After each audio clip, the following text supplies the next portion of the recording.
존경하는 국민 여러분, 현재 대한민국은 저출생 초고령 사회 진입을 눈앞에 두고 있습니다.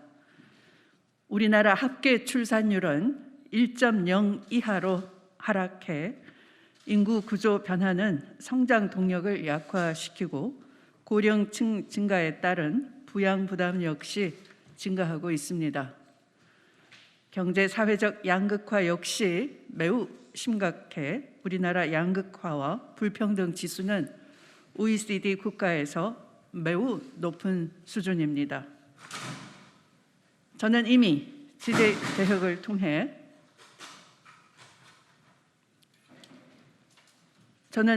지대 개혁을 통해 양극화와 불평등을 근본적으로 해소하기 위한 방안을 말씀드렸습니다.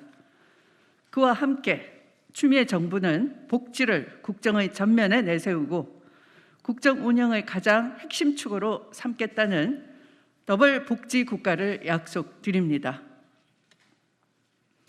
IMF 경제 위기에 대응해 도입된 기초생활보장 중심으로 확대 발전해 온 우리나라의 복지 전략은 이제 한계에 달했습니다. 사회와 경제 발전에 따라 국민의 요구는 더욱 다양화, 고도화되었습니다.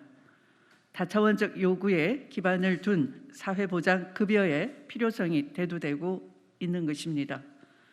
개인의 요구와 지역, 세대, 소득, 근로 여부 등을 고려한 계층별 맞춤형 서비스 제공이 요구되고 있습니다. 코로나19는 차별적인 양극화로 인해 사회적 약자에게 더 많은 고통을 떠안겨왔습니다. 계층간 사다리도 약해져서 사회 통합에 중대한 악영향을 미치고 있습니다. 이처럼 4차 산업혁명의 도래로 플랫폼 노동자와 같은 새로운 사회적 약자의 등장은 물론 노동시장과 복지제도 간 괴리도 더욱 커져서 우리의 복지체계는 대대적인 혁신을 필요로 하고 있습니다. 초지능, 초연결, 초융합 사회로 진입할수록 노동의 시간적, 공간적 유연성은 확대되고 시장에서의 노동을 전제로 설계된 기존 복지제도와 사회보험제도의 한계도 드러날 것이기 때문입니다. 여기에 기존 사회보장제도에서 소외되었던 청년, 외국인, 노동자, 이민자, 노숙인, 북한 이탈 주민 등에 대한 과감한 포용 정책도 필요합니다. 새로운 사회적 위험에 대응한 양질의 사회 서비스 개발과 확충으로 사람 중심 복지 전달 체계로의 전향적 개편이 시급합니다. 추미애의 사람이 높은 세상, 사람을 높이는 나라는 보편적 복지의 대상 사업을 점차 확대하겠습니다. 또한 집중적 복지를 통해 더욱 촘촘하고 세밀하게 확대해 나갈 것입니다. 추미애의 더블복지 국가는 사람을 높이는 사람 중심의 복지로 21세기 선진 강국에 진입한 우리 국민들의 삶의 질과 품격을 선진국 수준으로 올리는데 모든 정책적, 재정적 역량을 투입하겠습니다. 첫째, 보편적 복지를 지향하기 위한 헌법 개정을 하겠습니다. 국민을 끝까지 책임지는 국가로 바꿔나가겠습니다. 우리 헌법 제34조는 인간다운 생활을 할 권리만 보장하고 있어 최소한의 복지, 이른바 자녀적 복지의 관점에 머물러 있습니다. 저는 모든 국민을 행복하고 인간다운 생활을 향유할 권리와 삶의 질 향상을 위해 사회 보장을 받을 권리, 즉 보편적 복지권을 명문화하겠습니다. 아울러 국가에게 다양한 사회적 위험으로부터의 보호와 국민 삶의 질 향상이라는 사회 보장 목적을 함께 명시하고 주거권, 건강권 등의 권리 역시 명문화하겠습니다. 둘째, 임기 내 공공사회 지출을 20%까지 확대해 내겠습니다.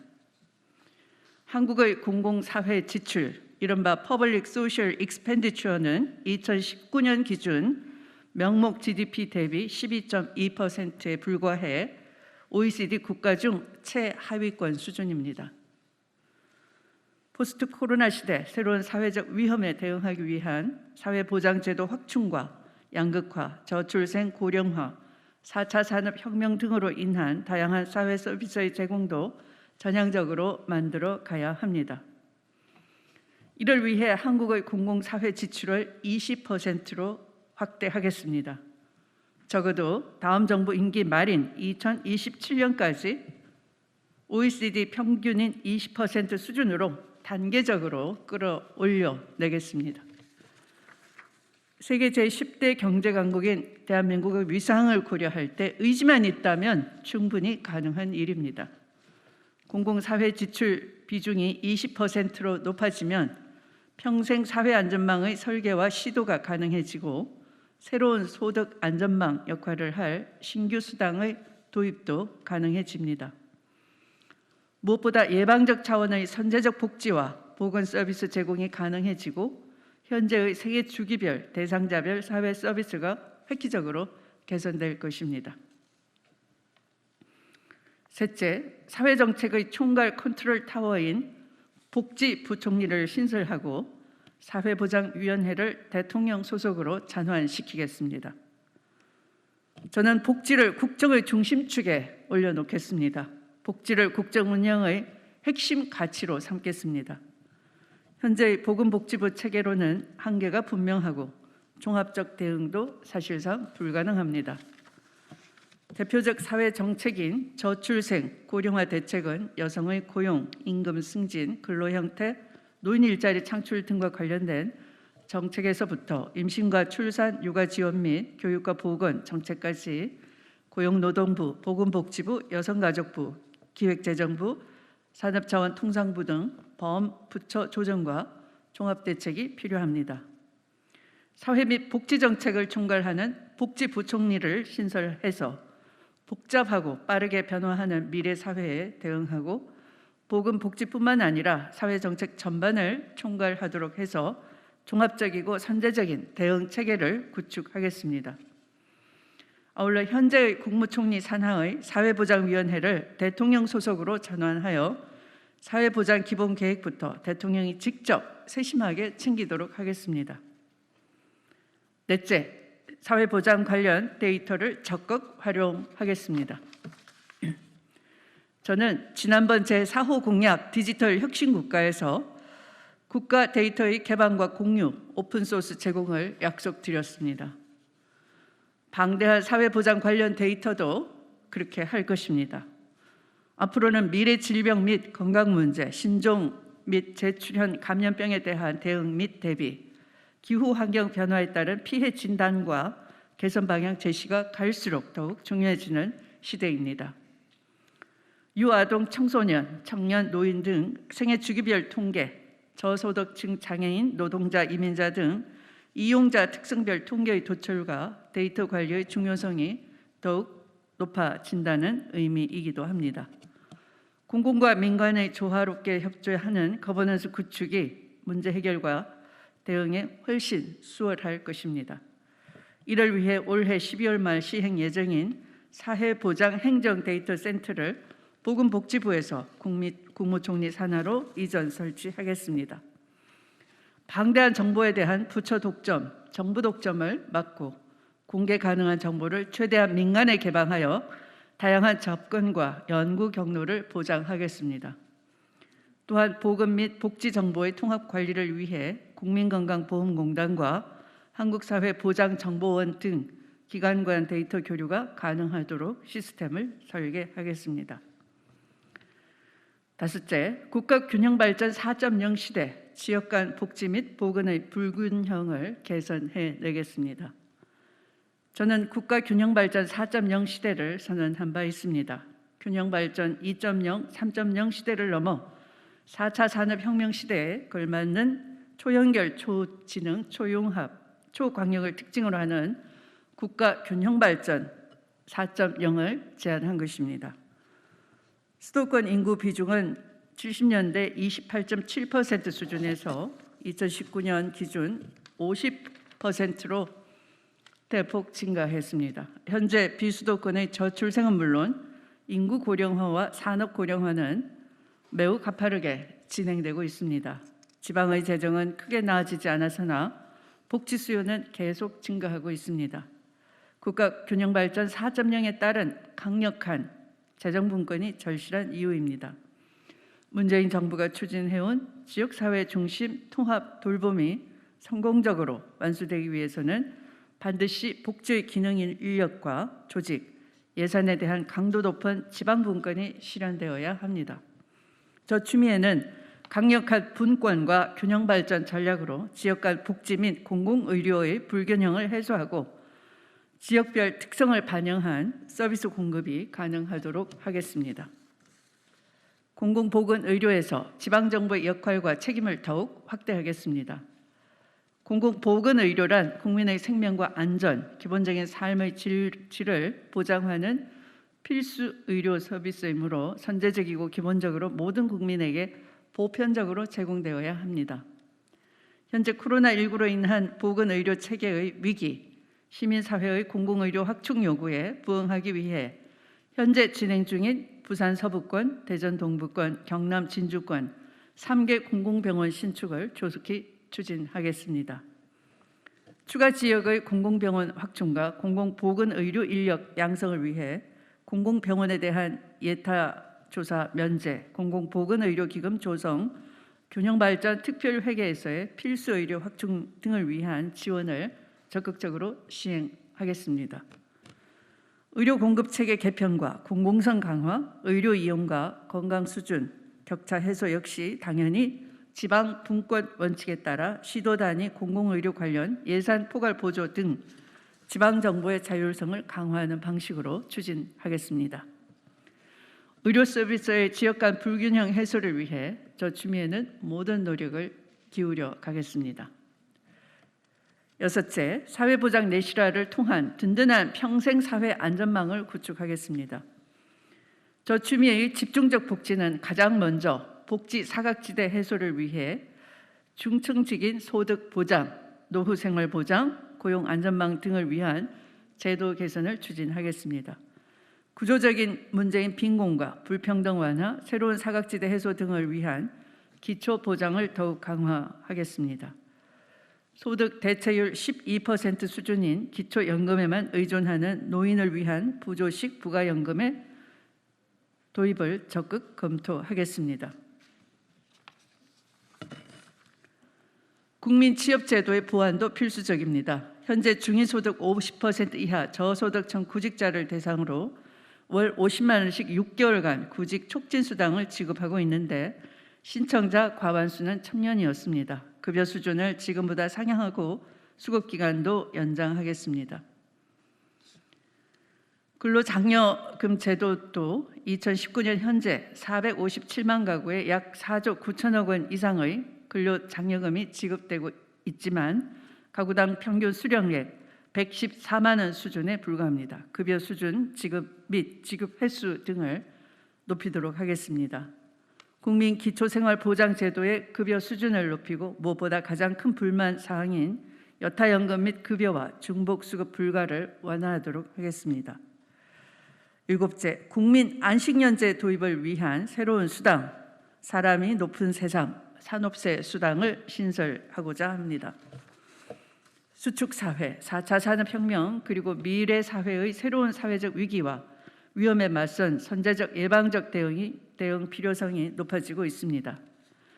유능하고 책임감 있는 정부라면 미래를 예측하고 국민의 삶을 튼튼하게 보살피는 혁신적이고 새로운 복지제도의 검토와 도입은 너무도 당연합니다.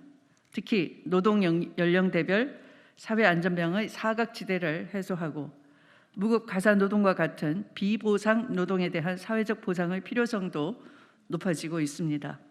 한 연구에서 무급 가사노동의 가치를 약 490조 9천억 원으로 추산하고 있으며 GDP 대비 255%에 달한다고 합니다. 이제 21세기 선진강국 대한민국에서 국민의 삶의 질과 품격을 높이기 위해 경제활동 시기에 있는 모든 국민에게 추가적인 소득 보장은 반드시 필요합니다.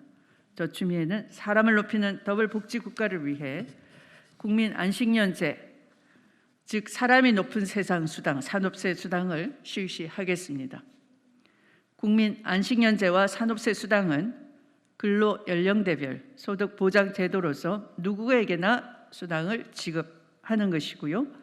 기간을 한정하여 지급하는 것입니다. 대한민국 국민이라면 누구나 경제활동 시기에 취업 여부와 관계없이 무조건 사용 가능한 총 3회의 안식년 기회를 부여하는 것입니다. 수혜 시기는 당사자가 직접 설정하도록 하겠습니다. 즉 개인이 필요한 시기, 취업 시기, 직업 전환 시기, 은퇴 준비 시기 등에 맞춰서 본인 스스로가 수당 개시를 설정하는 것입니다. 각 시기별로 각 1년간 매월 100만 원씩 하면 총 3,600만 원을 지급받는 것입니다. 국민 안식년제 실현을 위한 산업세 수당은 현재 운영 중인 저소득층에 대한 구직 촉진 수당과 근로장려금 제도 등은 그대로 유지한 채 시행하게 됩니다. 경제활동 시기에 국민 누구나 근로 연령대의 중청적 소득 보장으로 저 추미애의 더블복지 국가의 핵심 복지 정책이 될 것입니다. 보편적 복지와 집중적 복지를 나란히 가지고 가는 것입니다. 여덟째, 사람이 높은 세상 생애 주기별 대상자별 사회 서비스의 질적 개선 및 양적 확대를 추진하겠습니다. 유아동, 청소년, 노인 등 생애 주기별 사회 서비스 및 장애인, 여성, 가족, 이주민 등 대상자별 사회 서비스의 질적 개선 및 양적 확대를 추진하겠습니다. 오늘은 사회 서비스의 대표적 대상자인 아동과 노인에 초점을 맞추어 설명드리겠습니다. 우선 아동은 아동수당, 양육수당, 육아지원금을 확대하도록 하겠습니다.